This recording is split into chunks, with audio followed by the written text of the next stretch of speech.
But after I entered Doshishi University, I wanted to become a pastor. I found one book. That book is about the God. But after finishing the book, I found out that that book is the Japanese translation of the Islamic classics. It's written by the famous Syrian scholar. So I have sent an email to her husband, and we have met the small a cafe. But once he entered the cafe, he started crying. And I was so shocked, but he said that his wife has passed away because of the cancer. After he lost his wife, when he read my email, he said that he remembered a hadith saying that the amal, deeds of the human being will continue even after he passed away and following the three conditions. So he found out that he didn't lose his wife. And I went to Egypt. And I spent first Ramadan there. So I tried fasting. And I was coming back from the language school. There was a person who called a gatekeeper. And he was eating one cucumber.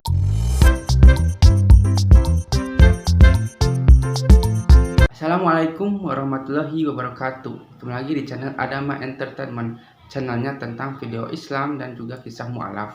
Sebelum mulai, jangan lupa untuk like dan juga subscribe ya. Tanpa panjang lebar, ayo kita saksikan. Yamamoto, thank you for accepting our invitation. We are very happy to have you with us. So I want to start with, who is Naoki Yamamoto? Can you tell us briefly about your life, please? Yes, so Walaikum, thank you very much for inviting me to this program. I'm Naoki Yamamoto, so I'm from Japan. I became Muslim at the age of 19, I think, about 19 years old. And after finishing PhD, I have moved to Turkey. So now I'm based in Istanbul. And currently I work as the assistant professor and lecturer at the Marmara University. Well, I was born in the Christian family, but it's not kind of like practicing like a Christian. But my father and mother was like reading the Bible. So the Bible is in the home, but it's not like really like conscious like a Christian. How was your life in regards to faith? What were you believing in? Before even becoming Muslim, I believe in some like divine being, but I didn't have like a clear understanding of like divinity or God. So that's it. And in Japan, it's really difficult to find even like slight opportunity to contemplate about divinity or complain about religion. So yeah, like I was not the atheist. This is why I'm sure. But I didn't have like a chance to think about the religion. So what was the thing that made you question your beliefs? But after I entered Doshishi University, I was reading the other books of religion. Like I read the books of Taoism, I read the book of Buddhism, or I read the book of like Shintoism. I found one book. That book is about the God. When I first read this book, I didn't know what this book was about. Because it didn't say, the name of the God. It didn't say about, the prophet. But after finishing the book, I found out that that book is the Japanese translation of the Islamic classics. And that book starts with the saying of the Kuldaka Shirak Khafi, La yubayina tawhidaka illa iza kharajat ank. It means that everything, your existence, your everything is a Shirak Khafi. The hidden, like shirk, the hidden polytheism. And unless you cannot overcome yourself, or you escape yourself, your tawheed, I mean the hakikat tawheed, like reality of tawheed, will never reveal to you. So this is the result of tawheed. The main aim of result of tawheed is that how superficial this dunya is, and how superficial our ego is, and how superficial our existence is, and how important for the humanity to know this reality and devote ourselves to one God, to Allah. And I have found out that this author was the female, like a Japanese, like a Muslima, like a scholar. And also I found out that her husband was working in the same university. And I thought like this is kind of like a message. The English we call is like a calling. And before that, I never had like really like structured like education about religion. But even that book is like less than 100 pages. I found out that book offers me the operation system. So I have sent an email to her husband, the professor. He himself is also a professor. And he replied to me, and we have met the small, like a cafe next to the university. But once he entered the cafe, he started crying. He started bursting in tears. And I was so shocked because I didn't do nothing wrong. Yeah, I didn't beat him or I didn't steal anything from him. Don't do anything. He said that his wife, I mean the author of this book, has passed away a year ago because of the cancer. And he himself is also like a great scholar. Like he finished a PhD in Egypt. He got like various like ijaza from like many scholars. So he is also like an alim, like a Japanese like an alim. But after he lost his wife, he like suffered like so much because his wife is the only person that he loved in his life, and also they have devoted themselves to serve like a Muslim, the community in Japan. I mean, like, they have sacrificed so much, but Allah gave him these like great challenges. So that's why he even like a question in Allah that why Allah giving him such like a great like a pain. When he read my email, he said that he remembered a hadith saying that the amal, deeds of the human being will continue even after he passed away, and following the three conditions. The one is as in the form of ilm, and second one is the sadaqah jariyah, and third is the prayer of the children. So he found out that he didn't lose his wife. His wife is still living as a book in ilm, and this ilm itself is also the sadaqah jariyah. And now this is like an 18 years old or 19 years old kid is studying about Islam in this book. So this is what he said to me in a cafe. And this is my first encounter with Islam. What was the major in the university that you attended? So in the Shishi University, I have entered the School of Divinity. So it's a theology. But this theology is not like Ilahiyat in Turkey. So this theology is a Christian theology. So why did you choose that major? To learn more about Christianity? Yeah, to learn more about Christianity. So at the time, I wanted to become a pastor. So you were a kind of a spiritual person, and you wanted to satisfy that need that you had in Christianity. Yeah, at the time I think this. Yeah. But you couldn't find what you were looking for in Christianity, or it was just the beginning of your university years? I mean, I met this Muslim professor in May, and I have entered the university in April. So it's just like 1 month. Okay. I entered the School of Theology, the Christian theology, but I met Muslim professor. Yes, wow. Yes. And how did your journey towards Islam continue? What happened afterwards that you finally became Muslim? So now after I met this professor in Jewish University, I got a private education from him. So I studied the classical Arabic language, and I studied some of the Islamic classics. And I went to Egypt to attend the intensive Arabic program. And I spent first Ramadan there. So I tried fasting. But what I found, or what I saw in Cairo was really inspirational. In Cairo, there was a culture called the Ma'idat al-Rahman. It's like table of the Ramadan. So during Ramadan, people who are afford to prepare food, usually rich people or even celebrities, they prepare the food and they prepare on the street in a way that everyone can enjoy and eat the iftar. And it was so shocking because in Japan, individualism is really strong. And I was living in the shakka, a small apartment. And I was coming back from the language school. In the Cairo society, there was a person who called a gatekeeper, like a bawab, in every apartment. And there was one bawab is living in the ground floor of the apartment, and he was having iftar. And he was eating one cucumber. And his life is so decent. I mean, he's not a super rich person. So I'm pretty sure that this one cucumber is the only thing that he can have. And I was coming back to the apartment, and I saw him. And when he saw me, he gave me his cucumber. He said, "Tafaddal."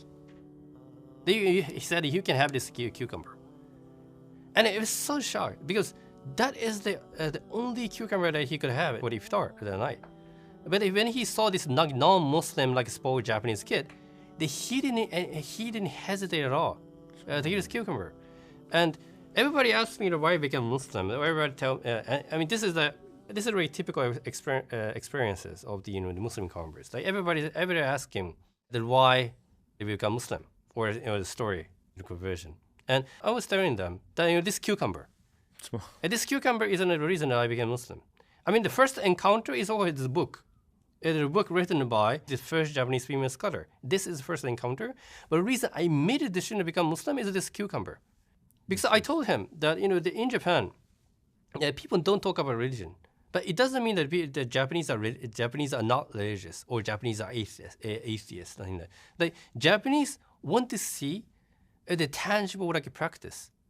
Like, yes, like people believe in like one religion. Then what do they practice based on it? And this cucumber, what I saw in Cairo, is the manifestation of the Islamic spirituality. That you live in a decent life, or your life may be difficult, or you're living in a society in Cairo like it may be difficult or so challenging, but there is something that we must believe in. There is something that we must practice based on it. So this is why, I mean, this Bawab, he's not like a scholar. He's not like a sheikh from the Azhar University, or he's not like a mufti of the Diyanet. Like, he's just like one decent like a gatekeeper. And also, at the time, the Instagram or the YouTube is not widespread. That nobody's like taking a video of him, like even a cucumber, like just me and him. But he practiced it. He gave his cucumber. Why? Because he believes in Islam. This is when I saw the quwwatul iman, like a strength of the iman. That you don't have any like subscribers, or you don't get any like money out of it, but you believe in Allah, so that's why He gave us the cucumber. So in my life, I can clearly say that is the moment that I am convinced that this Muslim believes in Islam. The Japanese want to see like practice, like application. Because right now, for example, like there are so many like TikTok celebrities, or I don't know, like YouTube, like Imam or Dawi or something. If you only like rely on words, it remains at a really like superficial, like discursive like level. And even when we read the hadith, or we look back on the life of the Prophet, what he emphasized is, of course, like calling to Islam is inviting the people towards the right like faith. But this faith is not about like reading books. This faith is not about like giving lectures. So this faith is not about like giving like a khutbah in a jami. Of course, these are all the important things. But this faith, or just like give like one slight love or like compassion to the people who are in the difficulties. This is also like a religion. Like, this is also the faith. And then what happened that you became Muslim finally? Oh yeah, so I became Muslim and I went back to Japan. My professor has a friend in Azhar University, and I went to Darul Ifta and I said Shahada, and that's it. But this really important thing is that the people expect some like a Iron Man or Spider-Man transformation from the like Muslim converts. How I met like a great sheikh, and I'm touched by his iman, and when I say Shahada, like nur come into my heart, and everything looks so shiny. Of course, it may happen, but it didn't happen to me. But it is just I said Shahada and become Muslim. Like, as I said, like, I'm not Spider-Man. Yeah, sure. I'm just like ordinary human being. I became Muslim. Yeah. What was the time duration between this cucumber moment and your Shahada? Like months or years? I think like 2 or 3 days. Yeah. This happened, and 2 years later, you became Muslim. Yes. Oh, mashallah. Wow. What impressed you the most about Islam? What is most about Islam? This cucumber. This cucumber. Like, I mean, so just you will see how individuals in Japanese society is. Really? Like, I'm sure like nobody's give a cucumber. They will keep it to themselves, you say. guess. So, have you ever experienced an extraordinary event where you felt that you had a special connection with maybe your praying being accepted? In the most, dire need, you had help? Yes. I think when I felt a special connection with Allah is that, this is the problem in humanity is that we always think that we are the center of the universe. That it means like we always think that we will do something like do great, or we will bring goodness to the Muslim communities. When I became Muslim, I thought I must do this to the Muslim communities, or without me, it's gonna be. I mean, who can do this without me or something like this kind of like a mindset, or like. I believe that there are so few like Japanese Muslim intellectuals in Japanese society, so that's why I need to make effort to show the guidance of something. That's kind of like arrogance. I mean. As the Eternal Passenger Women Volunteer Team, with your help, we have already inspired many people to embrace Islam, wear hijab, and start praying. You can support this effort by clicking the Super Thanks button or donating to our Patreon to change even more lives, inshallah. Because we believe that changing one woman's life can shape the future of an entire generation. I'm not saying this is arrogance, the other time it's pure intention, but when you grow up, you start to understand that there is a limitation in individual and the power. There are some like imam or like Muslim scholars who believe that they are the ones who bring like a goodness to the communities, but those kind of like mindset is a fake. It is a fraud. And Allah will decide who will be guided by Allah, who will be misguided, and we just know those big pictures. And this is something that I could never understand when I just become like a Muslim. What are the biggest problems of Japanese society you think that Islam can solve? I think biggest problem is just loneliness. Yeah. I mean, this is really a serious thing. In Japan, suicide rate is so high. At least like 20,000 people are gonna commit suicide. Like 20,000. Like it's so many. Yet year. Like this is unimaginable. Like 20,000 like people. Like this is almost like a civil war or something. And we don't know how to solve these issues. Now, because I saw there are so many young Japanese people are like visiting masajid, mosque and masjid, or the Muslim like Dawah center or something, to see the human connection. And there was one of my friends, he's a professor, and he was working in a cafe, and he was studying in a cafe, and there was one guy, talked to him, and they had a small conversation in a chat. And after the conversation, this Japanese guy said to him that, thank you very much for this kind of good conversation. This means that he never had this kind of, even a small chat in the Japanese society. Could Japan really become a Muslim country? I mean, can you picture that in your mind? And how likely is it? I'm not sure it is a good idea to expect Japanese or Japan to embrace Islam in just like 5 years or like 10 years. Like it might happen because Japanese population is decreasing, and now we have like lots of like the foreign immigrants coming to Japan. Yeah. So it might happen, but I'm not sure this is a good thing or not. And what is more important is not just like becoming Muslims or becoming a Muslim country. Because look at the other like Muslim countries. There are so many Muslim countries which are so corrupted, and also look at the non-Muslim countries. There are so many non-Muslim countries which are so corrupted. So what is important is that if we can build an intellectual heritage, in Islamic intellectual heritage in the Japanese societies. Like if those Muslims can show some new creativity to the Japanese societies, then what we must show is like this uncompromised spirit or the power of the intellectual like tradition to the Japanese society. What impressed you the most about the Prophet ﷺ? I think what I was surprised about had the power of resilience. Especially in the time in Makkah, not the time Medina. Like when he was like the minority, the people don't understand what he was doing. Like this power of resilience is something that we miss right now. Just remember how many years the Prophet made a dawah in the time of Makkah. I mean, even the Prophet have faced such difficulty, and look at us. Like we are Nescafe people. Like we cannot see the outcome within 5 minutes or 10 minutes. Like we started to like blame or complain. Nah, sepertilah kisahnya, bagaimana kan kisahnya ini sangat menginspirasi kita bahwa kita itu sebagai umat muslim, dengan adanya video ini kita itu menjadi terinspirasi bahwa kita itu bisa lebih baik lagi. Dan dengan video ini juga mungkin kalian juga yang mungkin non muslim ya, yang menyaksikan ini, kalian juga mungkin ada gambaran seperti apa bahwa agama Kristen itu tidak selalu misalnya benar ya, karena banyak juga kontradiksi di sini. Bahwa agama Kristen, agama non-Islam misalnya gitu ya, jika orang-orang mereka itu mu'alaf itu karena apa? Kebanyakan itu mereka itu tahu bahwa Islam itu adalah agama yang benar, agama yang lebih masuk akal daripada agama-agama lainnya. Dari mana kita itu bisa tahu hal itu ya, karena kita mempelajari Al-Quran dan mempelajari agama Islam gitu. Kita itu harus terpikir terbuka. Indonesia itu emang toleransi ya, tapi ketika kita dihadapkan dengan sesuatu agama gitu ya, kita harus mengkaji misalnya agama Kristen seperti ini, agama Hindu seperti ini, agama Islam juga seperti ini, dan beda-beda ya, karena di Indonesia itu banyak banyak sekali agama ya, tapi kebanyakan di channel ini adalah tentang agama dari non muslim ke muslim, dikarenakan agama Islam adalah agama yang paling sempurna di dunia ini. Sampai akhir zaman pun Al-Quran itu berkata bahwa Allah itu akan menjaga Al-Quran sampai hari akhir.